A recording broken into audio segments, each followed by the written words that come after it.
Hey everyone, so we've done a little bit of sharing, and we've been really busy. So haven't been posting a lot as of late, just simply because we've been really busy behind the scenes. I have multiple puppets half built for various reasons. Sometimes you're waiting on a material, or sometimes you kind of get stuck on something. Every time I make a puppet, I make it completely different. The internal structure, or just the approach. So a lot of times I have to kind of scratch my head and sit for a while, so I'll move on to a different project, and then ultimately the problem will work itself out. So anyway, let me show you a little bit of what we've got. The workshop has, like I said, a bunch of half-built puppets. That's a little bit of Mr. Smee. He is put together, mostly. He's more like a kind of half-bodied puppet, so here's some of his pieces. I'll kind of formally share more about him, but more exciting, here is the Peter Pan mock-up.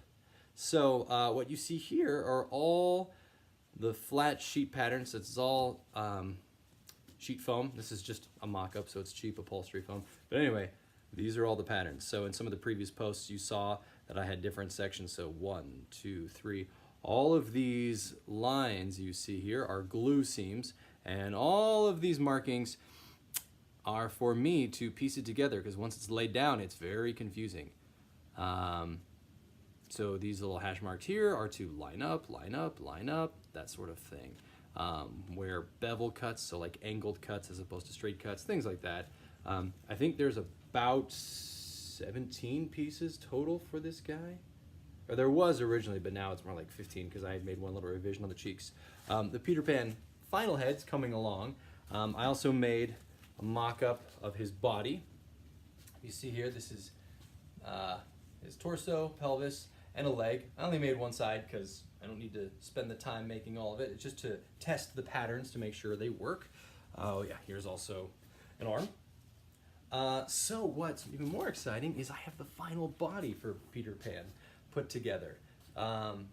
This is out of a closed cell foam. A lot of people call it L200, or this is like a charcoal or black L200, but I think technically once you go to this color, it actually becomes L300 for all of us foam geeks out there that like to talk about this kind of stuff.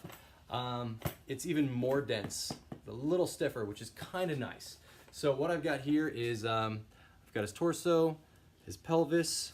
I'll show you all of this stuff, but this is where his arms will attach. One of his arms is actually going to be posed. So this is where the shoulder attaches, and his elbow will be bent, and this is going to go in between his fingers when he makes a fist like this on the side, and they'll be bolted in place. I actually have one of his arms. This is the finished fleeced arm. Spent the afternoon sewing a lot. All of this is sewn by hand, so it's a nylon fleece. I sew it by hand to hide the seams. Even though this is a theater production, we probably could get away with machine sewing, but that's not how I like to do things. I like to make sure that they look really great up close and in photos too. And if you have the time, hand stitch. It hides the seams much better. So yeah, he's got, working elbow, fingers, everything's jointed, so his elbow cannot hyperextend. There's actually an elbow piece in the foam. The fingers are all posable, of course. And all of this is one piece actually, and then it stitches together here on the inside, and then there's a second piece for the palm, and it's all like this. I haven't even picked the seams yet, but already by doing this type of sewing, hides things really well. This is where his rod will insert, goes inside, sew it up.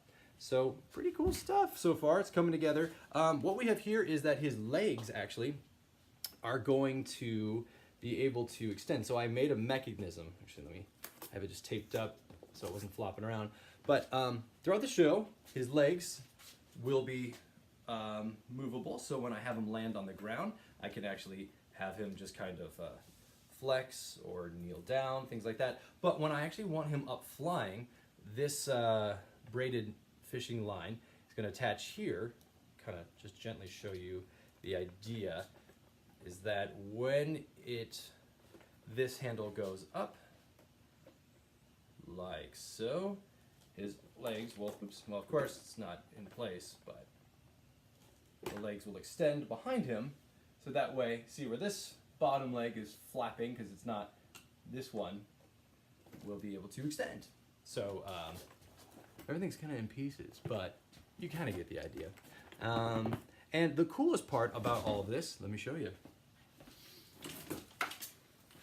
is our Steadicam harness that he's going to be flying on. I may actually put this onto a snare drum harness because buckling it takes some time and I don't have that much time backstage.